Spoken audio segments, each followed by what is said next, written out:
10 years ago, a small yet passionate dev team would release a free game called Pokemon Uranium, and in just 1 week, it would reportedly receive around 1.5 million downloads. To put into perspective how insane that is, my own fan game that has received nearly 1 million views across various YouTube channels, alongside a community Discord with 27,000 people, has only about a fifth of Uranium's week 1 download count in the 5.5 years I've been working on it. Yeah, this game was big, and of course not long after, well, we all know the story at this point. What I'm much more interested in discussing is how this game, as well as a few others, compare to the fan projects we have today. It's not a very big secret that the Pokemon fan game scene has witnessed some incredible advancements over the years, where it's now possible for a solo developer to create what would used to require an entire team. But come on, surely with how hard these older games captivated the Pokemon YouTube scene years ago, they have to be at least somewhat worthy of a playthrough,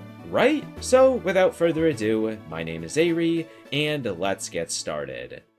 Start in a small town, receive a starter from the local professor, and travel across a region to collect 8 gym badges. It's a formula 98% of fan games chase, and Uranium gets it almost perfectly. Every stage of your adventure feels fresh, with diverse surroundings, new conflicts, and of course, completely original Pokemon, some of whom even had fully animated sprites. The overworld was extremely polished, as if the developers wanted to make sure each and every step of the journey was as satisfying as the last. What I described probably doesn't sound as impressive as you might think. I mean, I can name at least a dozen fan projects off the top of my head that have well-constructed regions or wonderful casts of Fakeamon, but this was 2016, the first time anything of the sort had ever been released in not just a playable state, yet a nearly completed one. Uranium was a one-of-a-kind game, and I can't imagine we'll ever see another fan project release that shines so brightly above literally every other fan game available. However, despite all of this praise, there was one glaring issue. The EXP gain in this game, it's not great. And by that, I don't mean you're going to run out of trainers and be forced to grind wild Pokemon for hours. As a matter of fact, you have a lot of trainers to fight, who you can even rematch using the Pokegear. They just give very little experience. And I mean like a really low amount of EXP, which kind of sucks because there are a lot of cool Pokemon in this game I want to use. Uranium, in my opinion, has one of the coolest collections of Fakeamon that I'm obviously not going to be able to use in any other game. Don't get me wrong, I don't mind doing a bit of grinding. As much as I like the EXP all, I've played my fair share of older Pokemon. It just feels really demotivating to come across a super cool new Pokemon, only to be hit with the reality of how much time I'll need to spend leveling them up. But you're probably thinking right now, why am I spending so much time criticizing a game whose original dev team was forced to abandon before they could even get a moment to rectify its flaws? As I said earlier, Uranium was released during the fan game scene's very early stages. They didn't have much to take inspiration or even learn from, yet still delivered something beyond anyone's expectations. Well, Uranium isn't entirely abandoned. Not long after what I'll dub the incident, a new group of developers would pick up the game. Now, these new devs mostly focused on fixing bugs, which the game had a lot of. Alongside that, they also maintained its online services, added a handful of new sprite animations, and even released a small piece of post-game content.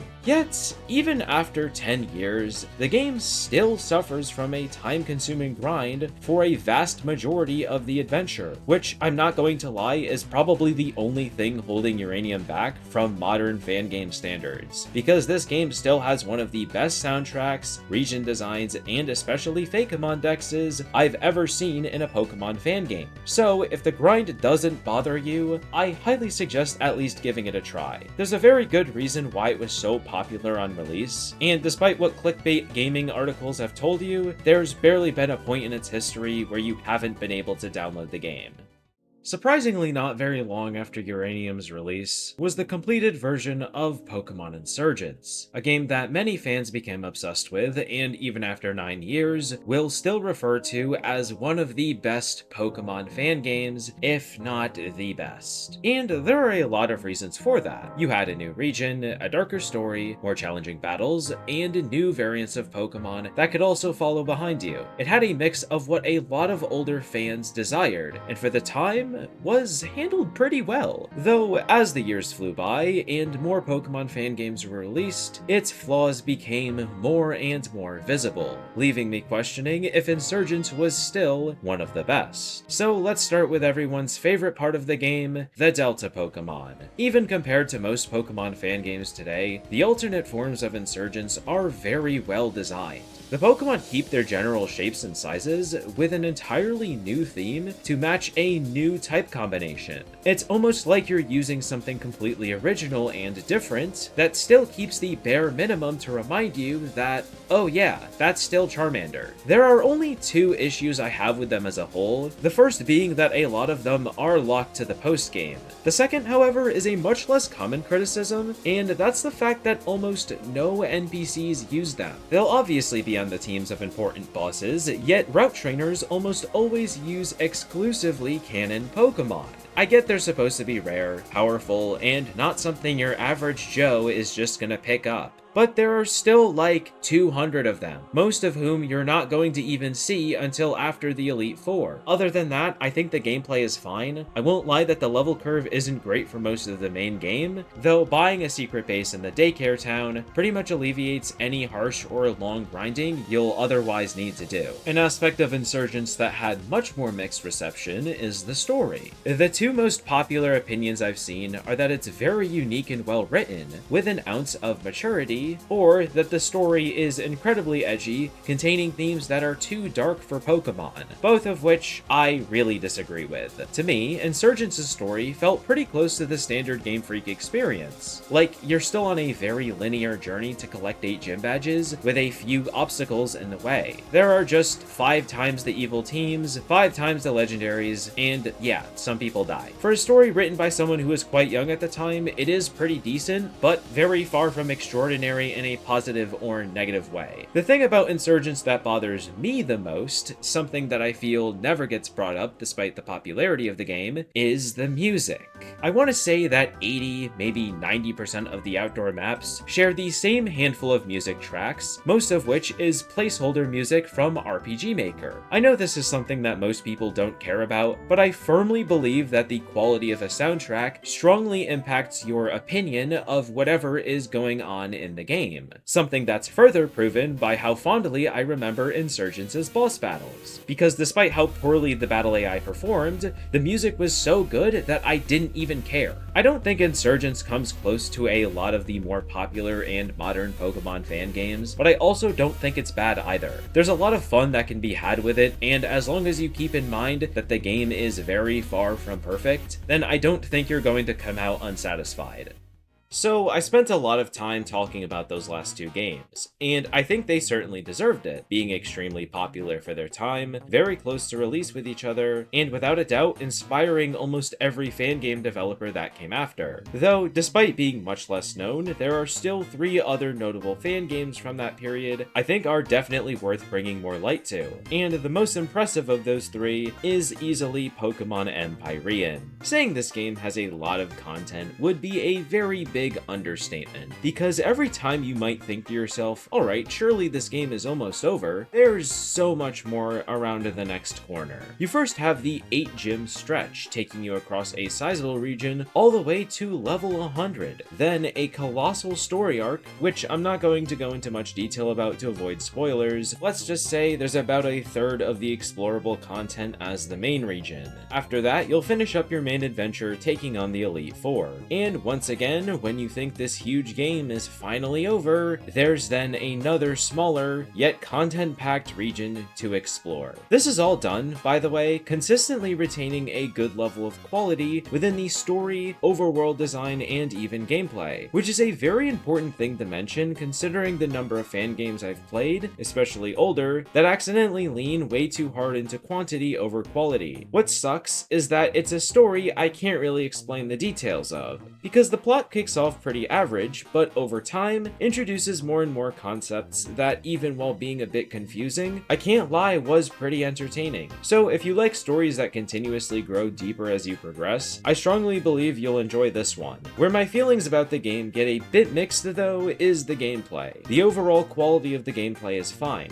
The battles are fun, Pokemon variety good, quality of life passable. It just gets a bit grindy as you get close to the late game. You see, a lot of enemies, especially on harder difficulties, will have insane stat boosts. This is something that you can achieve yourself using special cards that take a really long time to get. I personally believe the system can be ignored to an extent if you choose to switch to the easiest difficulty towards the end of the game, but it's still worth mentioning as I know changing difficulties partway through a run can feel kind of crappy for some people. If you're a fan of the idea of spending over 100 hours on a single Pokemon game, I think Empyrean will really pique your interest. But if that's not the type of player you are, I do find it hard to suggest. Because while I do think it's a great game, it is one that I feel really requires you to interact with the game's deeper and admittedly time-consuming mechanics to truly enjoy. Despite a perhaps plain and ordinary look, Legends of the Arena was pretty original for the time of its debut. Not nearly to the extent as the previous 3 games I discussed, but considering it's the oldest game in the video by a long shot, I'll still give it some credit. What's done differently is rather than trying to defeat 8 gym leaders, you'll participate in the International Pokemon Championships, a series of tournaments hosted in various arenas around the region. The interesting catch in the story's case is that these tournaments operate on a single elimination rule, meaning if someone lost just one battle, they'd be eliminated from all future ones until the next IPC. It is a very simple story and design, yet has a lot of flavorful dialogue, making it one of the more enjoyable stories I've experienced in a Pokemon fan game. I also have to say that for the time, its music choices are really good, which might sound like a weird compliment, though it was pretty common at the time for most devs to just use the generic sounding placeholder tracks that came with RPG Maker and almost to nothing else. Though my feelings for this game as of today are extremely mixed, and that's mostly thanks to a lot of outdated game design choices. As a whole, Legends of the Arena's gameplay is pretty basic. Only Pokemon from up to Gen 4 are available, and while the battle AI isn't horrible, the lack of animations for 90% of moves took a toll on the combat's enjoyability, at least in my opinion. None of these are things that seriously bothered me, but I feel that the lack of unique gameplay caused the actual flaws to pull down my experience even harder. The encounter rate is really high, and I mean like getting jumped every 5 to 6 tiles kind of high, making exploration feel kind of annoying until you can comfortably afford repels. And this paired pretty poorly with how mediocre I felt the early Pokemon variety was. If I had to pick any game on this list I feel aged the worst gameplay-wise, I think this one would win without contest. Not that it's unbearable, but like, there's just nothing unique it really offers. On the contrary, I'd say the complete opposite about the story, at least compared to every other project in this video. So if you're looking for an entertaining narrative, and don't mind the gameplay flaws I described, I don't think it would hurt to try, especially considering that the game is only about 10 to 12 hours long.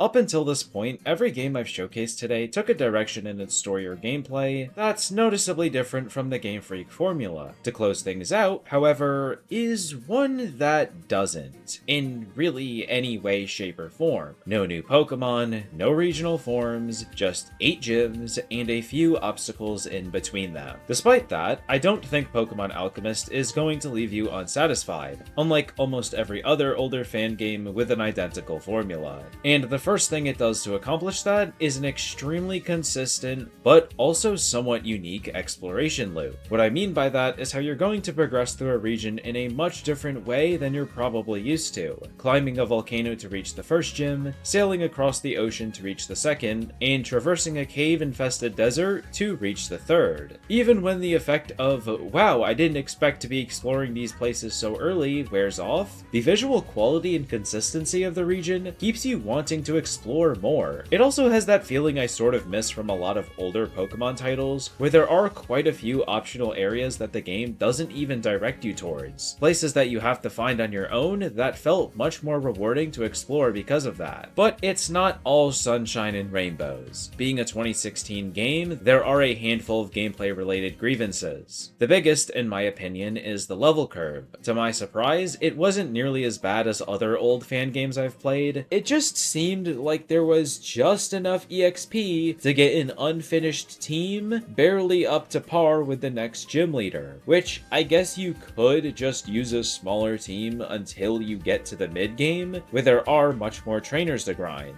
To me though, I've always found Pokemon significantly more enjoyable when I can use 6 of them as quickly as possible. Unrelated to the gameplay, the story is also just extremely average, and not something I found very interesting to read. So yeah, I don't think this should be your go-to or must-play game. I do, however, think it's very worth putting on your future playlist, or whatever, because at the end of the day, it's still a completed, visually appealing game with quite the available content that just requires a bit more grinding than you're used to. And that's just about going to wrap up this video. I hope you enjoyed, and be sure to subscribe for more Pokemon fan games and ROM hacks. Thank you to my channel members for their continuous support, and have a nice rest of your day.